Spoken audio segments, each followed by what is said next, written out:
Welcome to the Seventh Sense podcast. This is a space to explore, reflect, and share. Open conversations for the heart, mind, and soul.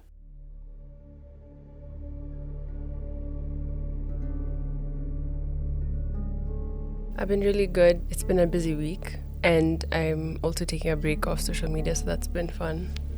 Monday was good, but it's just been a very exhausting week, mentally, emotionally, physically. It helped, taking a break. 3 days off was nice for me. I feel rejuvenated now. I'm getting there. So my battery was gone, but now it's getting a bit better now with it. So it was an okay week, I'd say. I made it here, so I'm happy with that. So before we ever start, or as always, before we start the episode, we'll always try and ask some random questions, just to kind of get to know each other a bit better, and even for you guys who are listening, just to get to know us a bit more. So I guess I'll let Edna do her thing. What phrase can you apply to anything in life? I was gonna say bet, but I want to say it's never that serious, but sometimes it's serious. It's that serious. But most times, it's never that serious. Yeah. Most times. Maybe always. It's never that serious. Okay, I'm going to use it this week. It was never that serious for me to feel I can't take a day off. Oh my God, It's never that serious. So I feel it's not reckless. I think it's what the intention behind you saying it and understanding it. It's never that serious, and it's just but I agree with that one. You? That's tricky. I'm trying to think of movies that a guy said something and I'm I relate. I think everything happens for a reason.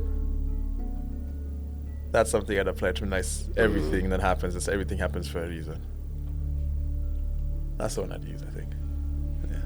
It's not easy, but I put all my hopes in that phrase. Everything happens for a reason. Okay, second question. What's the biggest thing holding mankind back right now? What do you think? So I'm giving this answer as the president of all the humans, and I've been asked this question as, what do you think is holding people back? Whatever you need to do to answer it.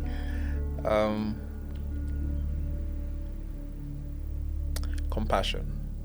The absence of compassion, I think, is what kind of holds us back. Because I look at compassion in the sense that I will not amass exaggerated amounts of wealth, and there's someone else who doesn't. You're taking away from someone else's who would have had something to have.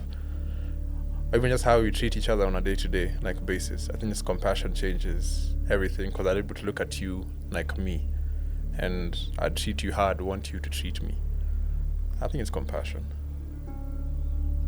I think it's how we treat or take care of the environment. That's facts, though. Because it's just gonna come for us, and then there's nothing we can do. Yeah, I agree with that, 1,000%. It's holding us back, kind of currently, because you can see how the weather and everything. Yeah. How crazy the winter has been in states that don't even get that much of a winter. Yeah, so it's gonna be a thing for sure in the next few years. It's already a thing, actually. It's been. Yeah. But I get what you're saying, yeah. I agree with that one. And for episode 2, we are going to talk about parents and the relationships, or the relationship you have or we have just with parents. So we're speaking from the child-parent perspective, because neither of us have kids, so we're sharing based on our experiences. And the first thing I want to ask you is, have you ever evaluated your relationship with your parent? The older I got, the more I started doing it. I think growing up, it's overload and then you're the subject. Maybe until I was 18 is when I started really thinking about it. The rest of the time it was just passive in terms of the relationship I have with my dad. Yeah. So I think it's maybe when I got older is when I started really thinking about it. It's the same thing for me, for sure. As I've gotten older, that's when I've started to... It wasn't even me evaluating the relationship, it was just me noticing how different other people's relationship is with their parents, and then being like, oh, okay, so this is not normal. This isn't the standard of how things are.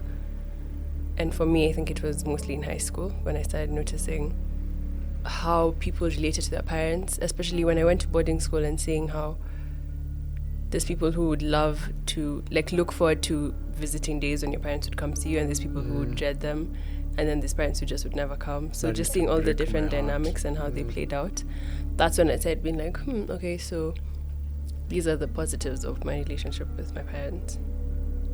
I think when you put it that way, in primary school is when I started going like for sleepovers, like with my homies. And I started to see how they'd talk to their dads, how they had a relationship with their fathers, how their fathers were into their lives. So maybe I had like an inkling of, okay, there's something, this is different. But to really start to think about it, it has to have been like after high school for me. But also in high school, you have those moments where you look at people, how they still relate to their parents and how their parents relate to them. I think there are pockets I can pick out, primary school, high school, but to really sit back and then be like, what's all this about? Had to have been after high school. I think it also comes with a level of you understanding yourself also at the same time. Is when you start considering yourself as an individual who has opinions that can stand on their own. Once you get to an age where you have your own opinions, I think maybe the older you get, maybe past 15, 16, then you can start to question these things, in my opinion. And I also think the older you get, the more you have a say in how this relationship plays out with your parents. With time, because when you're younger, it's not so much, okay, you don't even have the awareness to be like, this is what I want and this is what I don't want. But for me, as I've gotten older now, I can share my opinion more openly or comment on things and things like that. So I do have a say in how our relationship continues. Okay. Do you feel like you've had the same opportunity? Yeah, I think it's become more of, I mean, I've always been the one who have like the most divergent thoughts like in the house. So having to be, maybe I'd not been the most outspoken in terms of my opinions, but they've always been left. And just for me to be able to create that space for me to hold these opinions and end of the day be as respectful as I can to my dad in terms of when I'm expressing them. I fumbled here and there, the times I was like out of pocket, but it's me understanding that even with maturity comes the responsibility of what you're saying and how you say it. So I've learned how to be able to express, give my opinion, say when I agree with something, when I don't. I think it comes with training. The more you do it, the more you practice being able to say what you feel and how you feel about things, the more even for them, they're like, okay, fine, you know what? They're able to understand you. Yeah, And they have their own mind now. Yeah. Yeah. And then there's also the part of how your parents' relationships with each other affects your relationship with each of them and just both of them together. Yeah. Because there's a lot of dynamics that come into play when it comes to parenting. There's co-parenting, there's divorced parents, there's single parents. Yeah.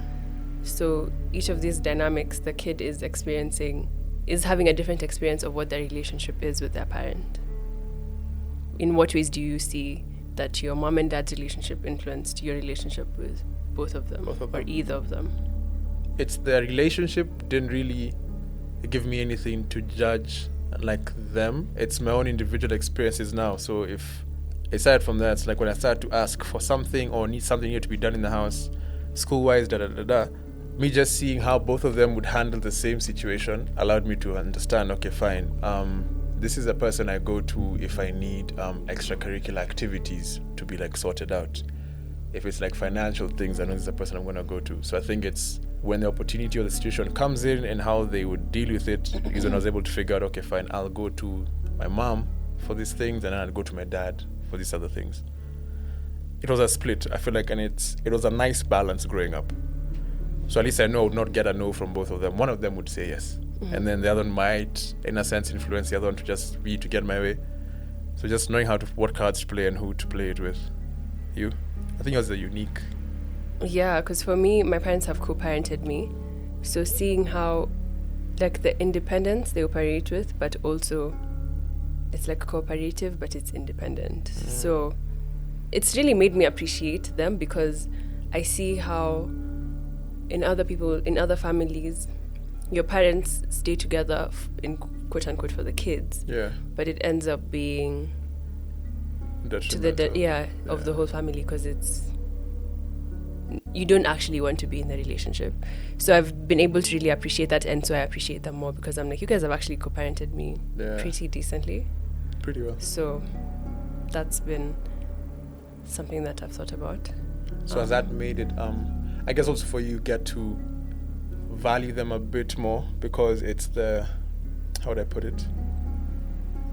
It's even the effort like being put in just making sure that you get a feel of both of them, but in times that also work for both of them, if that makes sense. But you just being at the center of it allows you to look at both of them and being like, hey, you know what, you guys have really done. And I think it helps that also I'm an only child, because then it's just one person to focus on, so it's a bit easier. Okay. But again, it transitions as you grow up. That's when you're able to understand it a bit more and then see why they made the choices they made and get it. So how have you seen your role transition as you've grown up in your relationship with your parents? It's moved from, like I said, being like a subject who takes orders to, as you mature, it becomes someone I can hold my own thoughts, my own opinions. It's not been the easiest, let me just put it that way. I feel like I'm so left of whatever blueprint my dad had for me and who I was going to be has really morphed. Just it was left of what he had thought I was going to be. So being able to create that understanding for him to be like, okay, you know what, I know you had these plans for me, but this is who I actually want to be in this life. It's not been easy, but I think it's just understanding also the era he was raised in, maybe how he was raised, and then understanding. What's really helped me is having conversations with my grandparents. So understanding how they raised my father and his brothers gets or lends me the idea that, okay, fine, this is a school of thought you come from and this is how you experienced life. So I get where you're coming from. So I'm able to take a step back and be like, you know what? They don't have it all figured out. Even as parents, no matter how old you are, you still haven't figured it out. I'm still figuring myself out. So trying to be accommodative as possible in terms of his outlook on life, but not let it infringe on the things I've built, like growing up, in terms of this is the person I am. So it's just that healthy balance between respecting his world and then cementing this is my understanding of my own life. Yeah, I'd say. For me, I've seen a change in terms of the responsibility, whereas basically for your whole childhood, my parents were responsible for the relationship. I didn't, and for everything. But now there's more responsibility that's been shifted on me, and how I take on that responsibility has an impact on our relationship. Yeah. As well as the effort required. I think the older you get, the more mutual the effort is for you guys to maintain a healthy relationship. You can't just chill, you have to also make the effort. It's different. I think also when you move out and you don't live with your parents, there's a lot more effort that now you'll have to put into maintaining that relationship. Because it's more of like, I've been waiting for this moment my whole life for me to like exit. And whatever bond you guys were able to solidify when you lived together might make it easier for you guys to still connect when you're outside the house, because now you also have your own life now you're trying to live, your own individual responsibilities now. I think when you're in the house living with them, the house responsibilities are shared responsibilities. But when you step out, it becomes, it's now on you now. You figure your things out. I'm here if you need any help, but you have to like be able to do it on your own. Yeah. So it's understanding that. I think for me it was growing up in a house full of boys. It's responsibilities have always been like put on us. So it's something he instilled in all of us. It's just like you should be able to carry whatever it is. If it's a relationship with my own father, because I've seen it with him. He takes the time to go and see like my Guka. At his age right now, he still goes, visits them, takes them, and like still spends time. And this is someone, and then he was telling me the other day, at a point they even plotted on killing him because just like, yo, you suck. So you can imagine someone who you wanted to take out, and then now you actually spending. But they're still your parents. So end of the day, it's them. So that's what I try and live with. They're still your parents. But there's levels to it in terms of toxic parents. Facts though. So where do you draw that line in terms of, this is a toxic parent, like for real? But at the end of the day, this is still my parent. So how do you walk that line? So I think because I've seen it around me, but I haven't experienced it firsthand. So me speaking on it from an outside perspective, I could be saying things that sound insensitive, or it's just me talking because I can talk. It's different when you're in it, but I do think it comes from their own trauma. How they grew up, how they were brought up, what they saw when they were growing up, how situations were handled. And then if they don't have like the awareness and the tools to process that, then when they have their own kids, they're just projecting some maybe hurt and insecurities onto them, or repeating the same cycles because maybe they don't even know better. Yeah. So that's what I think, but I don't know the point at which I would, like, I can't wrap my head around not having a relationship with my parents from where I stand now, but I can see where it comes from as an adult. Like, all the shit that's happened to me already at my 20 something years of age, I can imagine for them. Yeah. With no therapy, with no sessions like this where they can actually talk things out. I'd be fronting with side saying, oh, you know, my dad is toxic, but I don't think he is, or he's outrightly trying to be one. You get, or I don't think I'd call him toxic. I'd just say he has his own flaws, as every human being has, his own way of doing things that I might not agree with all the time, that things that change that he did in the past. It's one of those things of, it's a good-hearted person, but just the way he goes about his things, it changes everything. And that has always been something, and again, I can't speak on other people who've experienced it like firsthand, which is an everyday, occurrence. Mine, it's maybe pockets in my life I can pick out.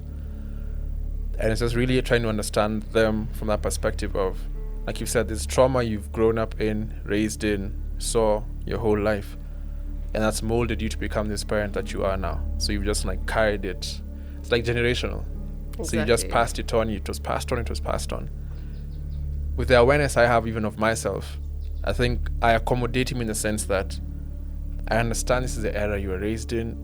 And again, for you to also think about like, how you're going to like call you on your own dad, then cool. There has to be something that was there. And then when you have to watch your own dad? Like call you on your own dad, like just kill your own dad. So having that, I'm like, okay, fine. I kind of get the impact it must have had on you. Yeah. And then I don't think like raising 3 boys is easy. So you've also had to have like, iron fisted. So I try and do that most of the time. It's just, let me try and take a step back and understand it. Sometimes I don't want to. I'm just like, screw it. You should know better. But you're still maybe human at the end of the day, Maybe you don't even understand what you're doing. You're just doing. So I think for me, that's how I look at it, is try and look at them as people who are also as flawed as you are, also as a human being. And then in line with that, we have to talk about generational trauma and just what it means for parenting in general. So when I was researching on this, I found that it was first recognized in 1966 when a Canadian psychiatrist called Vivian Rakoff and her colleagues recorded high rates of psychological distress among children of Holocaust survivors. So it was like the first generation after them. Yeah. So trauma is described as an experience that happens in an individual's life that creates serious harm, whether it's mental, physical, or emotional. It can be deeply disturbing to the individual and can cause them to feel out of control of the situation. So you'll notice that people who have gone through traumatic events they have a lot of mistrust, anxiety, depression, because the situations feel overwhelming very quickly. And so I can see how a parent or a grandparent or a great-grandparent, generations and generations before, who never healed from or even explored their own trauma, could find it difficult to provide emotional support to someone who, in the current generation, is going through a traumatic event. So then the cycle continues. Everyone's just carrying their own trauma, and we move like that. I'm also like seeing it even from here. I'd peg it with like colonialism. So the moment like the white man came, whatever our forefathers had to experience and endure through that was something like kind of like has been pushed, carried. Whatever they had to deal with then has been pushed through culturally, verbally, like just in different societies, different like cultures. It's been passed along. And I'm trying to imagine the oppression that they felt in terms of you can't speak out, you don't know what's going on. That's just been put in us, and it's been carried along. And how I look at it is, if you try to look at like your grandparents, they're pretty like hard people. Strong, you know, they're tough. Yeah. So you can imagine that's how they saw things being done. Is you have to be tough. It's passed on like unconsciously. It's from the way, and I see it even at home, it's the way you shout at a kid, the way you raise your voice at a child. You're doing it, but maybe your mom used to shout at you, like raising you, so you just picked it and you thought this is how you need to raise kids. And sometimes you don't even think about it like that. No. Like this is how you, like, that's how you are communicated to. So that's all. Yeah, that's all you know. So how do you think you have to? So is it that the kid has to call you out on it? So for example, us speaking as children who to our parents, is it? I'm like, I think this is something that so and so used to do to you. Guess that's why you're doing it. Or it's for you to step back and be like, you know what, I get where this is coming from. Let me just take it in stride and then I move. So do you call them out on it, or how do you stop it? Again, that's like the second part of the question. You really need to have an understanding of your relationship with your parents, first of all. Because there's situations where you just know calling them out is going to do more harm than it's going to do any good. And it's not going to get your message across. So I think it depends on how your relationship stands. In an ideal situation, you should be able to call them out. And then I think just therapy for everyone. Your parents individually, your parents together, you as a family, everyone just gets a safe space to talk. Because the ways that people deal with trauma is either denial or minimization. So you refuse to acknowledge that this bad thing ever happened, or that this is even a bad thing, this is just how things are, type of mentality. Or you ignore the impact of the trauma. So you make it seem like, this is not a big deal. Like, see, me, I was shouted at and I was done for this and I turned out fine. I think it's for therapy. Sorry. So I think therapy is like a major key. Everyone. So what if your parents are not for therapy? Which is the reality of most people. Yeah. And you see all these, I'm learning about how my dad was raised, not directly from my guka, because my guka didn't, in his eyes, I didn't do anything wrong. You get, in his eyes, I did the best I could. This is like 5 children, I'm 5 boys. This is what I'm doing. How I learned about these things is listening to my uncles talk, and then them sharing these experiences, and then talking about it. And I feel like that is the kind of like their own form of therapy, when they get to share these stories that maybe they couldn't openly and laugh about. I think also them being able to share, laugh, talk about them, it's kind of like their own sort of therapy, because now they get to see, okay, fine, you know what, I'm also a parent at this point. And it's something my dad always said, and it used to like irk me, but it's one day you'll be a parent, Ishaga, and you'll understand why I'm saying this right now. I always used to be like, it's not, I have not yet, so let's deal with this now. So I guess it's the sharing. I think just being able to share these experiences with your family, your siblings. Even your friends, like parents who are able to talk, among yourselves. Yeah. Maybe they don't want to bring this to the kid. But sometimes they do bring it. But yeah, what you've said, like talking to other relatives, uncles, and that's also been, you learn so much more, and then it gives you a different perspective. You get where they're coming from, especially if your parent doesn't share much. So you kind of get, it's like you doing your homework on like your own parent. It's just, okay, fine, I kind of understand them a bit more now. This is how they were raised. Yeah. I think it's really important, because then the way you are able to have a relationship with your parents in turn will affect whether you want your own family or how you view families and your choice to have kids. Because some people choose not to have kids exclusively based off of off the fact that this is the type of environment I grew up in. I'm not even trying to. Even if you have like, nephews or cousins, nieces, it also in turn is going to affect your. You might not want to have kids on your own, and that's granted. But you see, also it's going to lend in how you're going to be able to treat these other kids, because you might be so detached because you're just like, hey, me, I don't want none of these things. It's a whole dynamic. I feel like just the more you understand it, it's for your own sake, for your own family, even for your own relatives at the same time. For you, how has your relationship with your parents affected your view of kids? On starting your own family. One day. Growing up, for me, they were like the perfect couple. is for me, it's just it was always that. Never saw them argue. My dad always like held doors for my mom, bought her flowers, we'd go out on dates. So in my mind, I'm like, this is it. I want the same thing. And then, so based off of my experience with them and just how I was raised, it's lending me to the idea that a family is something that kind of like can fulfill you as an individual. It can bring a like an intangible source of like happiness that you don't know exists. I think that's how I want to put it that way. Like until you taste it, that's when you're just like, oh snap, this thing is like this. And just seeing how my brothers have done it for themselves, it's something that I want to do. And but before I get to that, so I've seen what it can look like without someone having done work on themselves. So how about I actually take time to work on myself, make sure that even as an individual, I have kind of like molded myself to be a better me, a better version of myself. And then when the time is right, I'll do it. It's something for sure I'll end up doing it. I don't work with the timings of it has to be at this age, you've done da-da-da-da-da. It's when I feel like I'm ready, that's when I think, and you've had that conversation with your partner in terms of this is how I want this thing to go. I guess that's something I'd want to do. You? On the days when I do want kids, because I'm an only child, most days I would say I don't really want kids, to be honest, but on the days when I do want kids, from my experience, the only thing it's impacted is I feel like I would want at least 2 kids, because I'm an only child. Both of my parents have multiple siblings.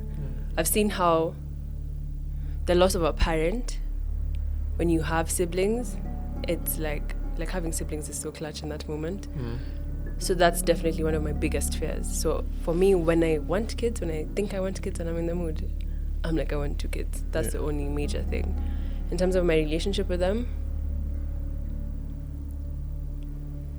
I wouldn't say my relationship with them is what has made me not want kids, because I don't think they've really done anything that would make me think that way. But I would definitely carry the principle that like the kid is the priority. No matter what is going on between me and my partner, the kid is my priority. So that's something I've seen in my parents' relationship that I will definitely carry. And you see from that statement, the kid is a priority, doesn't matter what you and a partner are going through. You see, that also keeps like a lot of couples together, in as much as the marriage is not working, the relationship is not working. The kid becomes the... Maybe it's the way I said it. I didn't mean it like that. No, I know what you mean, but I'm saying like for people now who stay in those like bad Toxic, relationships, it's just because the kid is the anchor in this thing. But the kid ends up suffering because...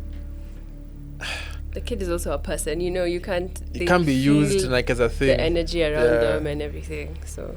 That's why for me it's just like, when you really are ready, and I guess you'll be able to tell when you're ready.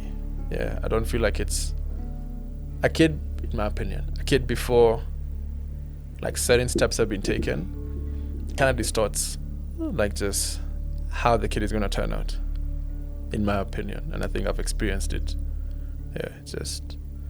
Single mothers are a thing, you get... I just explain.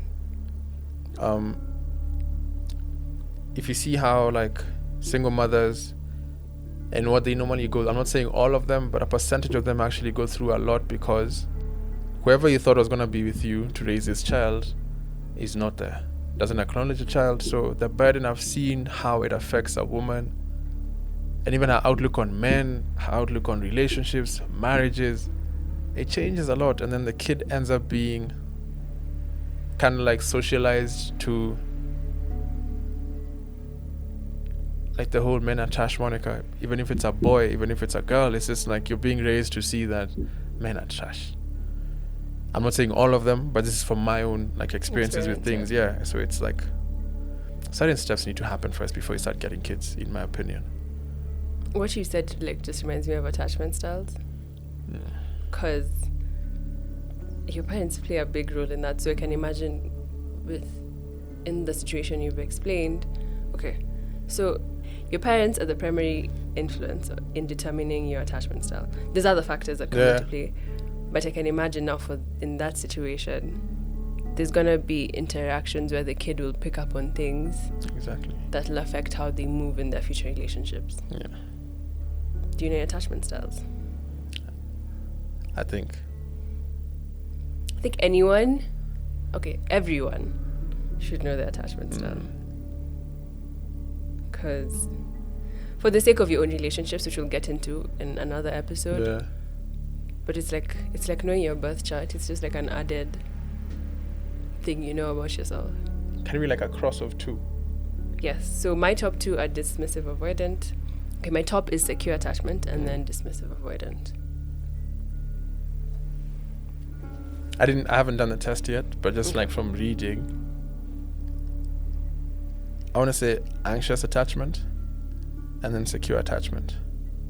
Okay. And I can understand how, like, I can look at my life from like a top view and see, okay, fine, this is how actually why. Yeah.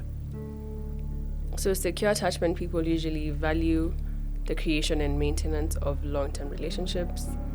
They usually have a high self-esteem, they enjoy intimate relationships, and they're comfortable seeking out social support, while dismissive avoidant people are comfortable without close emotional relationships and prefer not to depend on others. So for me, being both of those things, I feel like I'm good either way. Yeah. Like, I would love to have you in my life, but I'm cool if you're not in my life. But I think that detachment is a negative thing. I mean, it stems because from somewhere, I'm like, you know.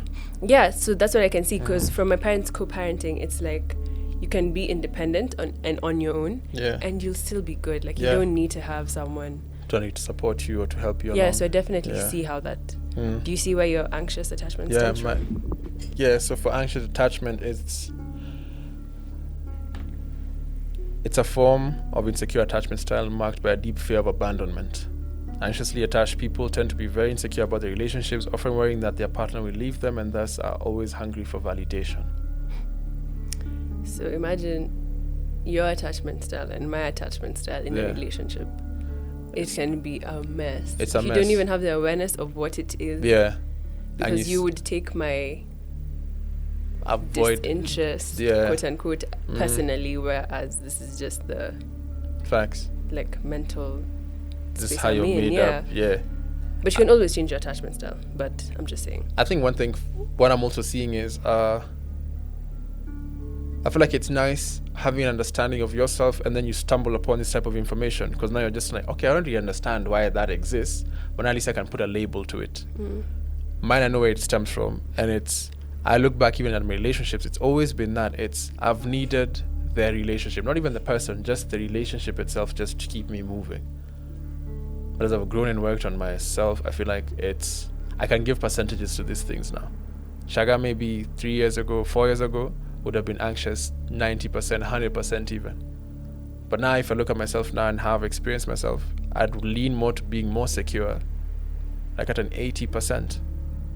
And the anxious is just, it's still there, like I haven't worked through it, like, at your 100%.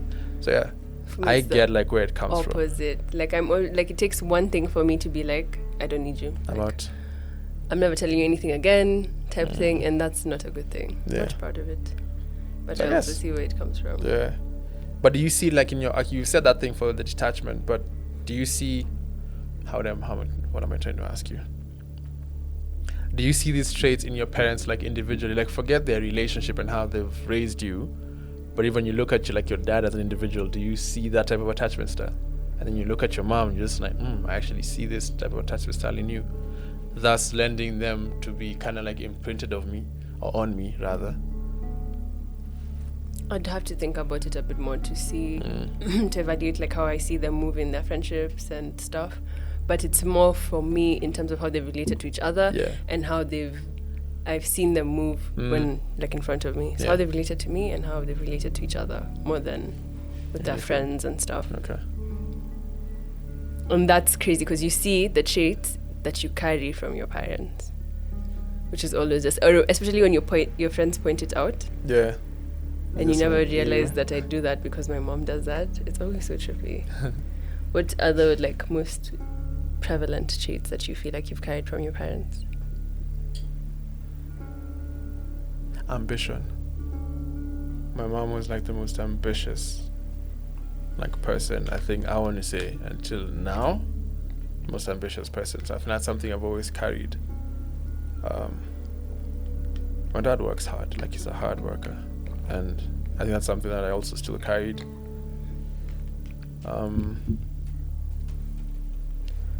In terms of like, even like timekeeping is something like it was a nice balance. My mom was always on time for her things. My dad always late for everything. So just seeing how that's the only time they'd kind of like bicker in terms of, we said we're leaving the house at 10. It's like 11, so what are we doing here? But it's just those kind of things of, it was a nice balance. I feel like they balanced me out in terms of certain traits that I have. So my ambition is also like married with hard work. My dad doesn't like dream outrageously, but he dreams. Like he has his own like things that he wants. My mom was just like, there's no sky, there's no limit, we go. And I think that's something I've really carried like in me. How you relate with people, especially like, I don't want to call them subordinates, but just how you treat everybody in life. Doesn't matter their role they play in life, just, it's another human being. Be nice, say hi, thank you, please. That's definitely your brand. Yeah, so it's something I saw like in my parents, like just both of them especially. My mom more so, because guys would come to the bank asking for help, she'd always listen to them. She knows she can't help them, but just being able to listen, then she'll try and figure out how she could help. But it's just that I used to see, and I'm just like, that is so dope. And people would always come back asking for Anne, because Anne would listen to your problem and she'd kind of like figure out how to help you. And I think that's something I've really carried, just especially just seeing it like firsthand. I think I've always kept that like going. So I borrowed more from my mom than my dad. Yeah, I think. Not that he has anything not to borrow from, but it's just the person you're more fond of, you end up like just picking more of them. Yeah, the attachment, yeah. Yeah. You? Me, from my mom, I would say the biggest thing is just my love for organization. Facts. There's just, everything has a place and it can be in its place, and there's an order to how things should be done and how spaces should be kept. So that's the biggest thing from my mom. And I think the hustle from both of them, like my parents work hard. They really taught me like the value of a good education and investment and just work, like hard work, like putting in the effort into something, and then you get the rewards from it. But in the same space, you have to say the traits we're not so fond of, or the traits we don't want to carry through life that we've noticed. Yeah. The biggest one for me is the traditional ways of thinking and viewing things. But again, it has a lot to do with how they were brought up, and we have a lot more access to information and resources. Because I was going to say the same thing. You can imagine, maybe your kids' will They'll be looking at me you being like, you're so archaic. Like, how can you think that? You know what I'm saying? So you can't like fully blame them. But also, you can change. It's just hoping to adapt. have an open mind throughout my life. I think that's like what, they're close-minded. Let's call it what it is. My dad more so. Okay. So same, even my dad. That's like a thing. That's like the thing. I'm always like, I hope I be more open-minded as I continue to age. For you? I think it's close-minded, but it's the like just being like frugal, like with money. I remember how like toughies like in high school or primary school, like they'd issue quickly. Maybe the first 3-4 weeks, they're not like, they start chipping, getting scuffed. So they should always like rip up on the side, especially as a boy, because you're going to play soccer with these shoes. So I remember my dad would always be like, no, these shoes can be fixed. We stitch them all over again. My mom always used to be like, what? See, he wants new shoes. It's a shoe. It's a shoe. Can you how much are shoes? We get the new shoes. And so it's that, just seeing that balance between someone who's just like, the money is there if I want to do this thing. I'm not going out of like pocket. The money's there. My dad is just like, it's like there's is no it money. an emergency? Like, does it have to? Yeah. And I'm here, I went to school, like, with no shoes, so you're pretty lucky to be having shoes right now. It's so crazy. I saw someone on Tumblr on Twitter saying that hoarding and how parents move with their financial resources is a trauma response. Yo. I was like, my dad, that's scratch whatever like I said you about have a frugality. My dad is a hoarder. scarcity. My But dad you is a get it hoarder. though. It's I a see it trauma in myself response sometimes. because you can imagine the situations they grew up in. It's like you just want to keep. it's just like, what if? True. So I think that's the only thing. The frugality and the hoarding are things I'm just like, I hope I don't get them, and then I try and check myself a couple of times here and there. And I'm just like, no, you don't need to. You don't need to Your get dad that should thing. meet my mom. Like the organization in her and the hoarding. That would be a fun game to play. I know, right? So those are the things I'd say. Like, I think just realizing these things is part of how you start to form your own identity outside your parents' perception of you. yeah. You're able to pick out, oh, this is how they think, but what do I think about this? The biggest part of just starting to form my own identity has come from the periods where I've been away from my parents for long periods of time, and I've had to figure out things for myself. So like being in boarding school, That's when you're that's like introduction to that. yeah, that's when you start to form your own perception. You're kind of out here on your own. You have to see what you can stand behind, what you're not so sure about, what you actually like. It was kind of like A/B testing with that one. So in high school, like when you're in school, I have all these opinions about my own things. But then when you go back to the house, you still have to remember, this is the same house. Still home. Where the rules haven't changed. You've changed. Rules haven't changed. But what helps you balance that out is like as you build your social circle and you talk to people and then you realize the different scenarios that exist outside your home. It's like, oh, there's actually homes where they believe this. Yeah. And then now you're like, okay, it validates your thoughts that you had come up with. Yeah. So it's like the balance of being on your own but also having other external influences so that you don't go back home. Yeah. Like my opinions really shifted. I think I was Muslim for a time. Yeah, you told me that. Just, because I'm just like, I'm curious about This is it. cool, yeah. And I'm like, okay. My dad is staunch Catholic. So anyway, I think in high school you get to experiment a lot of these things. Yeah. You try and test like the waters. You're trying to figure out your identity. Yeah. There's also a lot of hormones just going on. I think now uni for me, like having to move Yes. out was when I'm just like, oh snap, there's all this freedom I have now. There's no one checking me. This is my own space. And then there's the internet where you just see things online and it's like, oh, I'm not the only one who thinks like that. This, yeah. So this is cool. I guess. Or I never was thought that. about that before. And Tumblr also, I feel like I kind of opened my eyes up to like there's a lot that goes on in this world. There's so much more to experience than what I just like I grew up just knowing. So I want to say like uni was a big part in terms of just solidifying this is who I want Shaga to be about. Yeah. That was a big part. Uni for me as well, especially even just getting to uni, that was one of the most, like we had a conflict of interest between me and my parents. My dad, he wanted me to go to this uni, do doctor, lawyer, whatever, like those. Yeah. And then I was just like, I don't want to do that. So that I was the could see biggest you being those things, standpoint but, yeah. of me just being like, I want to step outside this identity you have for me. Yeah. I'm not going to do what you want me to do. And eventually he just had to accept it. It wasn't the easiest thing. Yeah. But that was one of the moments where I was like, I buckled. this is my identity. I was gonna do French, like as a course, but then I buckled. He was just like, no, that can't be a thing. Like he got into my head about it. So I ended up doing a course he wanted me to do. It I'm always not ungrateful. sucks when I hear people say that. I'm not ungrateful, but I learned a lot. It was a nice course. I wish I stood firm that time. I think I wish I stood by what I really wanted. It takes some guts to do it. Especially being a last born, it's just like, who are you to come and tell me what do you want to go and do in uni? All your other brothers, I told them. And they did it And they they're did fine. it. So now, who are you? I think that's where now the advantage I have with co-parenting. I can get one parent to be on my side. Yeah. And also I think I'm also just a bit more strong-headed. I'll just be like... No. Yeah. And I had this vision for my life, so I was going to stick to that vision. Like I wasn't seeing how my dad is going to make me go to streetwear and do what. Like I already had my 3-year plan. Yeah. I think it's important to have... As you start forming your identity, most of the times your gut is right. Whatever you're feeling, you like, whatever you want to... try and do it as much as you can. But there's the part where you want to stand up for yourself, but still maintain the relationship with your parents. And I guess the point where you're consistently like fighting and arguing, and then you want to walk away.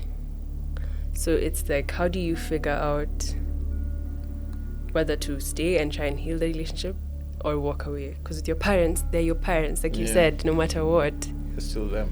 You can't change it. I think it's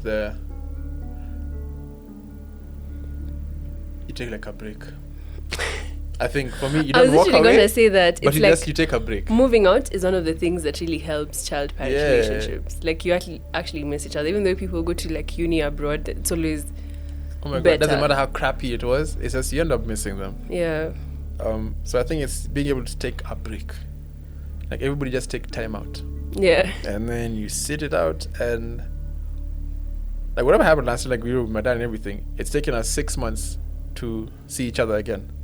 6 months. You know what I'm saying? So it's but at least by the time you were seeing each other, the you've anger, gone through all the processed anger, you know, it a everything you had bit. to say. And I think it helped even when you told me just like, you know, whatever you wanted to say, just write it in a note and then read it maybe a month from now, see if that's how you're gonna feel. So I appreciate that, like what you said. But it's just you have time to process. You have a time to go through all these emotions that you're feeling in the absence of them, because they might be triggers.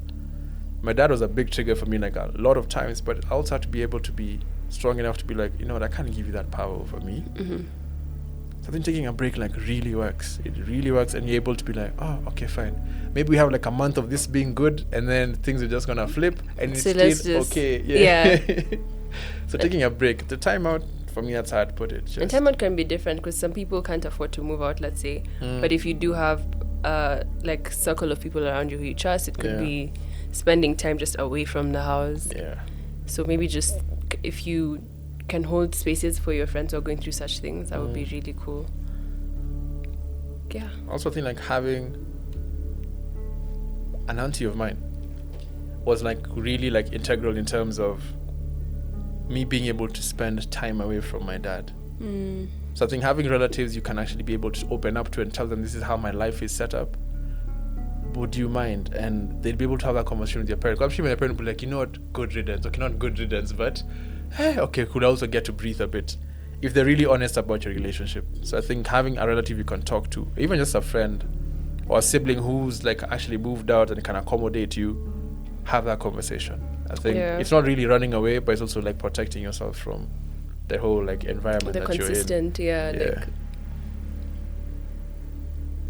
the nagging. Yeah. One of the last things we wanted to cover is like if you've had a parent who's transitioned, how does it affect your relationship with the surviving parent? So my dad, growing up, I didn't see him because he'd leave early in the morning, come back late at night. And he's working hard, so I can't even start faulting. Like, he's doing what he wants to do, what he needs to do. So I don't see him. So who am I the whole time with? My mom. Drops me in school, picks me up. So he's the person I'm spending the most time with. So to have that like removed from your life, and that's why I get where my anxious like attachment style comes from, is you don't know when things are going to be taken away from you. So being left now with my dad, and it's someone who's like a stranger in my opinion, it was hard like to start to get to know this person again, because I want to buy a guitar, I go to my mom. I want to get new soccer boots, I go to my mom. So it's like you're starting from scratch. I'm starting from scratch, and it's like I'm starting to know this person all over again. So it's hard. I think it's pretty hard, especially if it was like your favorite parent. And I also had to start figuring out, okay, fine, he has lost someone he's been with longer than I've been alive. Oh yeah. So it can't be that easy. If I'm struggling with someone who could provide, quote unquote, the things I wanted or needed, I can only imagine what he's going through as an individual. So I have to take that understanding moving forward, that he's also dealing with this. I don't want to say heavier because we can't start weighing it out, but he's also dealing with this thing in his own way. Yeah. So let's make it easier for both of us. So let's start try and learn each other now afresh. Things are going to change in the house, I know for sure. So let's try and learn, like, how do we move through this? And this is the type of person. Because I feel like he also now had to start knowing me. Because my brothers are way older, so I'm the only one who's like in the house more often at this point in time. So he had to learn me afresh. I had to learn him afresh. What would you say is like the one thing that you think helped you guys, or that is so like fundamental in such a period when you're going through grief? because never really we'd have dinner every Wednesday night. So I think just having the routine of it. just having that routine of just being in each other's faces. We might not even talk as we're sitting and having dinner, because what are we going to talk about? Like, we're not even homies like that, but it's just the fact that we are both sitting in this space together and we're having dinner together. That really helped in terms of, okay, fine, I'm in your life, so if you have something you want to talk to me about, you can talk to me about it. Or how was your day? Just like basic like, idle talk. It just helps just knowing this guy is around. I never used to see him. Okay, now I'm seeing him, so let me figure out what he's about now. So I started asking him like deeper questions, just like life and shit. So that really helped. I think just having that consistent time together. Yeah. Is ideal. To wrap it up, I think we're going to share other ways in which we've invested in our relationships with our parents. Time is definitely the biggest factor. For sure. Like, the more time you can spend together, Yeah. the better it is for your relationship. Well, if it's a healthy relationship.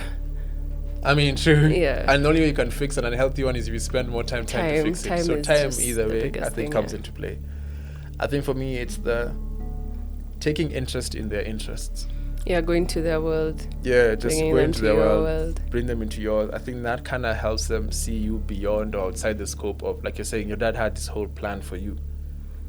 But then you letting him see, okay, fine, cool, but this is what I actually, this is what I'm about. I think my parents are even learning me through YouTube. Like, they watched my videos and they didn't know I had certain like perspectives, opinions, Yeah. So I think that was it. I think also just just trying to like get into his world a bit more, and allows me to see, because I'm just like, why am I into like, art and music and just everything creative? Was because that's who he was. Yeah. Still is. So if I can, it's coming from somewhere. So let me try to figure out like what was the inspiration, what got you into these things. Something I was thinking about when I was writing these notes was understanding your parents' love languages. I feel like that would be a cool exercise to actually do with them. To invest in that relationship, because then if you know they like gifts and you're here giving acts of service, it might not be appreciated in the same way that you think it would be. So true. Maybe asking your parents what their love languages are. Maybe they don't know. Do the test with them, type thing. I think that would be cool. Sure, yeah. And I think just being able to look at them as another human being like you, I think just allows you to like tear down all of these like perceptions you had of who parents are, expectations, standards. Like, you're also trying to figure out this life shit, so let me figure it out with you. I'm also trying to figure it out, so let's idea each other as we move. I think. Yeah. So mad. With that being said, that is episode 2 on relationships with parents. As we continue this season, we're going to be covering a lot more types of and dynamics in relationships. This was, I think, one of the longest ones. I hope you guys enjoyed it. Thank you so much. It leaves me walking away like really trying to think about a lot in terms of just parents and my parents. So I like it. It's just, it's insightful. I've enjoyed it. Yeah, long but good. Yeah. Okay. Thank you so much for listening to everyone. If you have any questions, comments, please feel free to reach out. Thank you again for being part of this journey with us. Thank you for listening to episode number 2. Again, I'm your host, Eugene Yeshaga, one of. And I'm Edna Njeri, and we'll catch you guys next week.